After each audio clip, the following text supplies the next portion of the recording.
There you go. Can you hear me? Test, test.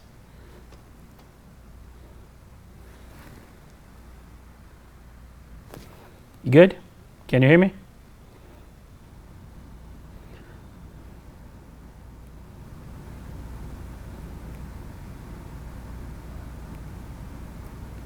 Good evening. Everybody that watches over the internet. My name is Luigi Rocha. Today we're going to be doing the lecture. The title is Why Things Happen. But before we start, I welcome you all on a prayer together so we can start our workshop for tonight. So let's all elevate our thoughts and our mind at this moment.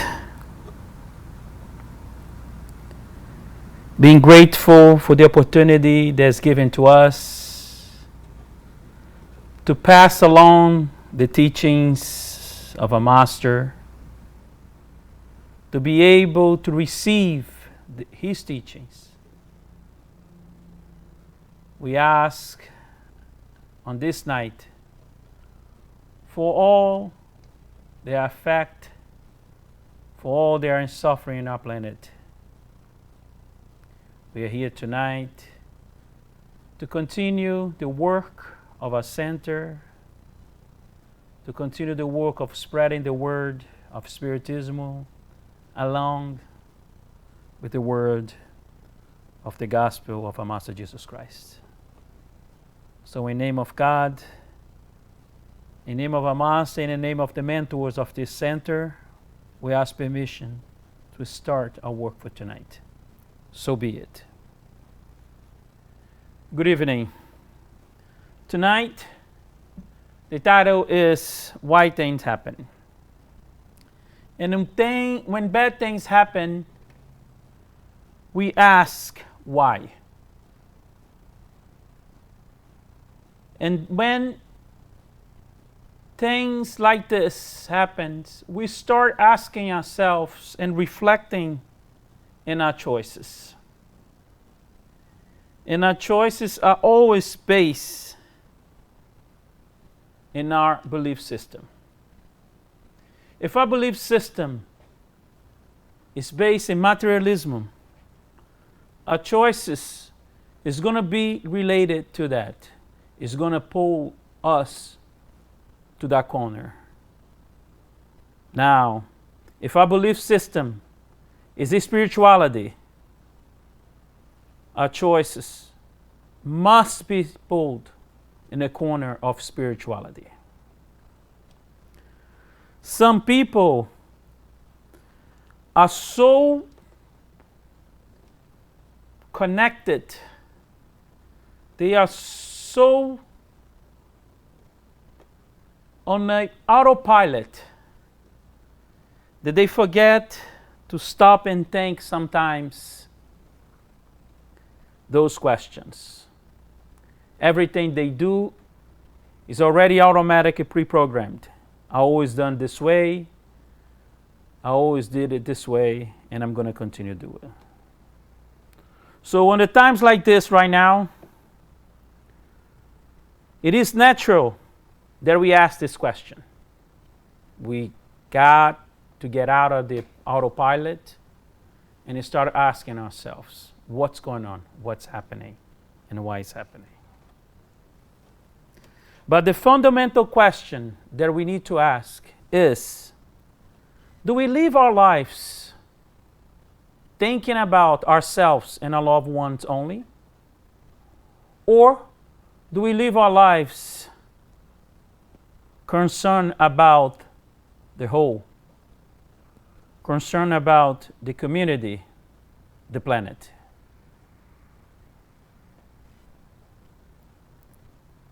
Sometimes we need to stop this train. We need to slow down this train a little bit and think about it. The reason why we are alive, the reason why we are living this life. People talk about economy, People talk about love. But we have a lot of examples in the world that pulled us from our autopilot to make us look at the other side. Examples like Martin Luther King, when he stopped all the transportation in Montgomery, Alabama. He wasn't concerned with the money. He wasn't concerned with the economy. He was concerned with the well-being of the black community. Another example is Gandhi, when he stopped the entire country to force England to open the doors and free the people. His first concern, it wasn't the money, it wasn't the economy. It was connected to the people. Materialism will push us to have things. That's the natural force of materialism. Spirituality is going to push us towards the human being, towards humanity. If we stop right now and ask ourselves, what is the strongest feelings that we have inside ourselves? Which corner that my belief system is pulling me in? Into materialism or spirituality? Stop for a moment and think about it. Where am I going? Where is my belief system based on it? On this new phase that our planet is seeing right now, it's a great opportunity that we're going through to ask those questions, to analyze our belief system, to analyze how we live in our lives. One day, I was very frustrated at the work that I was doing here at the center with my volunteer work that I do here. And in one of the meetings, one of the spiritual friends came in. Her name is Maria Modesto. And she said, "Son, don't worry about with the work. Focus on the people."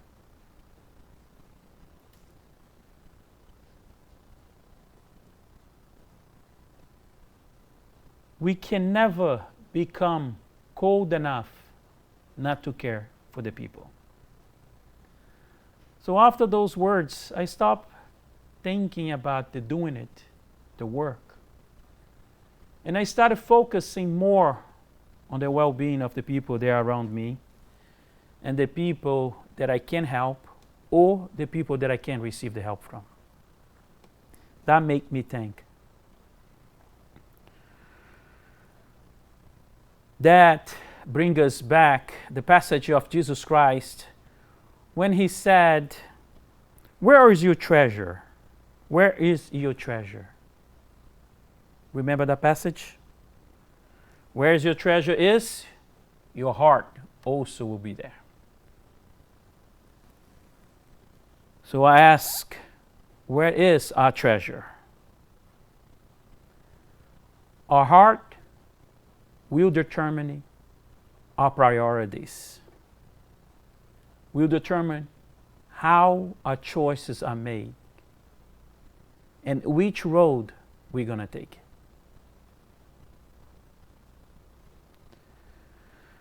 When Jesus Christ brought this passage, he was making a shift on the focus of the sermon from religious hypocrisy to the values we hold dear in life. He was talking to the religious people that protect the Word of God, He was concerned, if it was today, we as Christians, with our choices. If you do believe in God, why our choices is against the natural laws put in place so we can love one another. When he brought this up, he was uncovering the hypocrisy.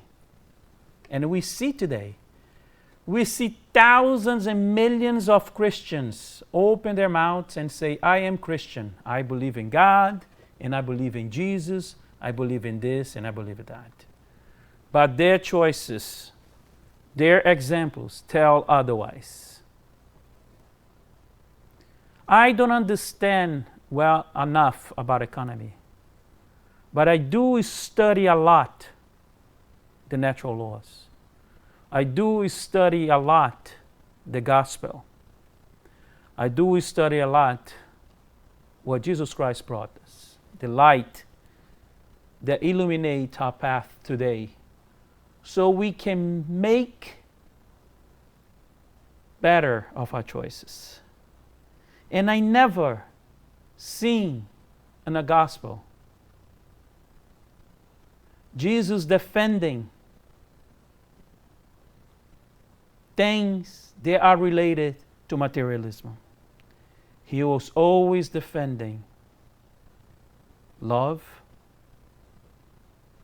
He was always defending hope.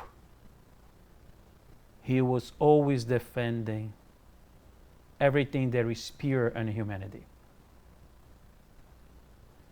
Our hypocrisy can only go so far, especially if we call ourselves spiritual people.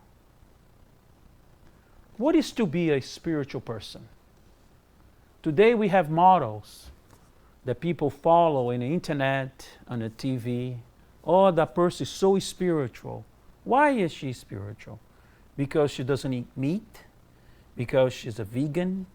Because she talks very slow and walks very slow? Because of the dress that she wears? Is she spiritual? Is spirituality now a fashion? Or spirituality is based on your examples? On examples of morality. And our morality needs to be based in the natural laws, on the laws of love. If we are calling ourselves spirituals, we need to walk this path and show to those who are around us that we are taking off the hypocrisy clothes.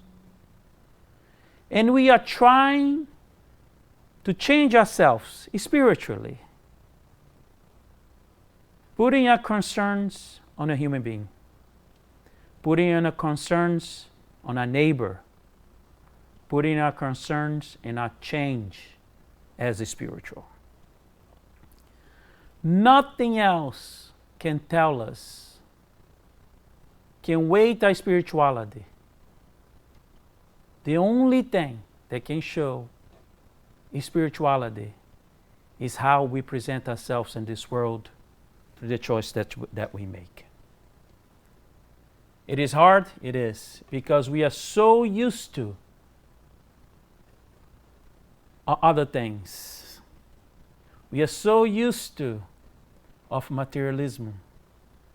We are so used to follow the message that we need to live the good life. We need to enjoy the life. Yes, it's right. But what about those who cannot enjoy life? What about those who need our help?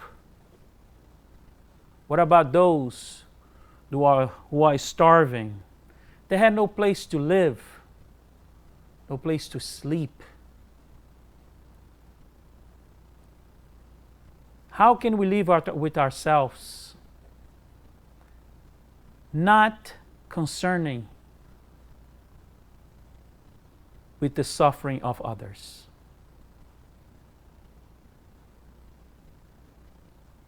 Spirituality came to change ourselves as a spirit, not our flesh, not our clothes, not the way we eat or talk,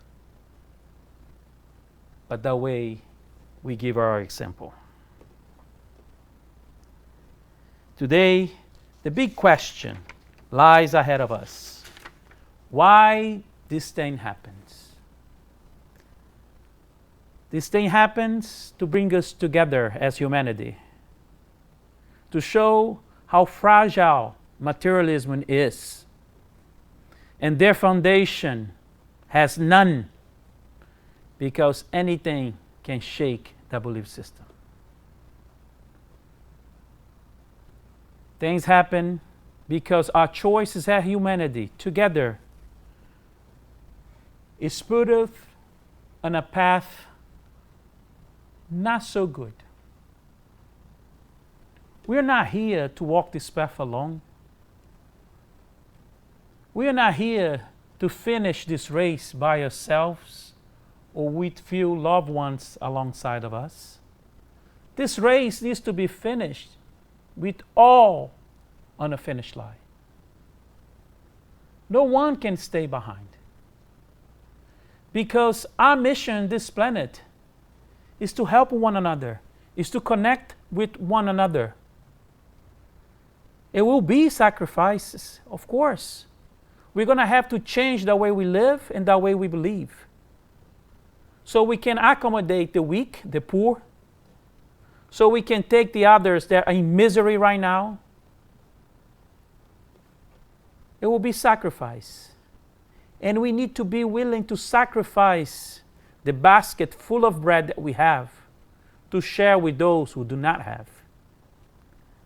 Because the only thing that we're going to take from this life is the love that we put in that basket. Now, if you are a materialist and you believe that you're going to live one life only, that's fine. I respect that. This is your belief system. If you're happy like this, that's fine.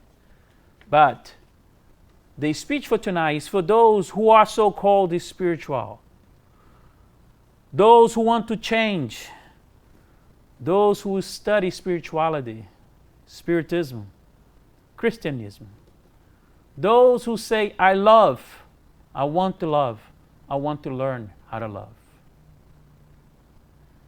The gospel came for those who are ready for the change. On a passage of the gospel, the work of the last hour, the owner of the farm gave the same amount of money to all of them, even though the last ones worked last hours. The problem, it wasn't that they worked last hours. The thing is, they were there waiting for the work. And their heart will appear. We're here to work. We're here to sacrifice our time. We're here to give what we have.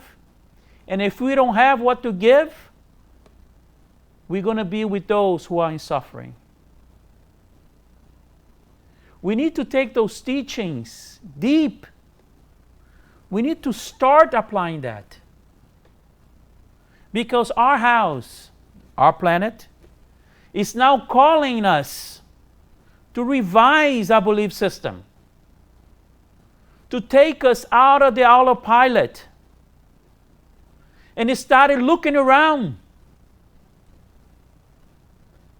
What is my condition? What can I do? Am I strong enough to help 102? Yes. If not, am I strong enough to exercise my humbleness and ask for help? Yes. We all together decide the fate of this planet. The fate of this planet is not decided by the mentors, by Jesus Christ, or even God. Because God gave us this home for us and gave us free will, and He will not interfere with this law. It is our job to protect, to feed, to clothe, to help everyone on this planet. We need to fill this house with the energy of love and compassion. When the planet feels hungry of this energy, things like this happen, so we can make ourselves thinking. So we can make ourselves get out of the autopilot and look on the side of the road. Is there anyone needing help? We need to stop thinking about our pockets and our stomach and start thinking about a fellow human being. The answer for this question, we have it. Why things happen? It's because we are not connected enough on this planet. It's because we are not seeing ourselves as one. We need to stop saying, I'm this, my nationality is this, my religion is this, my belief is this. We are all one. We are humanity. And we are all connected to each other. The suffering of our neighbors affect us, even though that does not show in our faces in our daily routine. But they do affect us in spirituality. It's spiritual. So, when asking the question to the spirit, to Allan Kardec asked the spirits on the spirit's book, question, one of the last questions of the spirit's book, 1019, is one day this planet will be a planet of happiness, where sadness and suffering will no longer exist. And the Spirit will answer, yes. When selfishness and pride is free of the hearts of every single human being of this planet. So the transformation of this planet is not going to come with a year, a time. It will come as soon as we realize, as humanity, that we need to connect with one another. It does not matter where we come from, what language we speak. That's when the transformation is going to come. That's when the happiness that we look for so much is going to come. Is when we connect as one. And with happiness comes peace. Peace is within us when we feel that we have done a duty as human beings. That's peace. It will come when we were one. I thank you all for watching tonight. And I ask you all to continue praying for those who are in suffering, for all the nations that are in suffering right now, the thousands and thousands of families that were affected by this disease. We can continue doing our work throughout our prayers, praying for our country, praying for our planet, praying for those who are in suffering, praying for those who are in need and help, but they are far away from us. So continue praying. Pray with your heart and with your love. So be it. Thank you very much.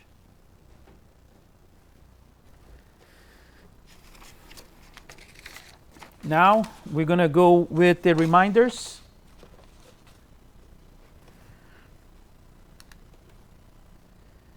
Next Wednesday, April 15, we're going to have one, a different perspective. At 8 o'clock next Wednesday. Be connected, because we're not going to be able to be here together. Maybe at the end of the month. But still, we're going to be doing our meetings over the internet. Meeting online only through the meditation every Tuesdays, 7 p.m. Now, every Tuesday at 7 p.m., we have a meditation online. So join it, okay? If you need more information on that, contact us through WhatsApp, email, or through the Facebook page. In the realm of mediumship study group, Tuesday, 8 p.m., continue meeting online only. The study continues, those who are studying this book in the English version. Every Tuesday at 8 p.m. except the second Tuesday, but now the second Tuesday is also free, so we're going to be able to do every Tuesday of the month until we are in quarantine. And that's it. So I'll invite you all now for a prayer so we close our workshop for tonight. I ask you all to elevate your thoughts and your feelings with me here. Asking our Master Jesus Christ to continue illuminating our path and our mind. Illuminate our conscience so we can walk this path with those who are in need. So we can lift our heads, hear those who are screaming for help. Ask our Master Jesus Christ to continue to keep us all strong so we continue to walk towards the light. We're very pleased for the night. We're very thankful to be able to continue doing this work here at that center so we can continue connected. All the members, everybody that wants to change, everybody that continue feeling the love from our Jesus Christ. In the name of our God and Father, creator of all things, in the name of our Master Jesus Christ, in the name of the mentors of the Spiritual Center, we ask permission to finish the work for tonight. And we continue working hard so we can change, so can we defeat all the obstacles that distance ourselves from the love and peace. So be it.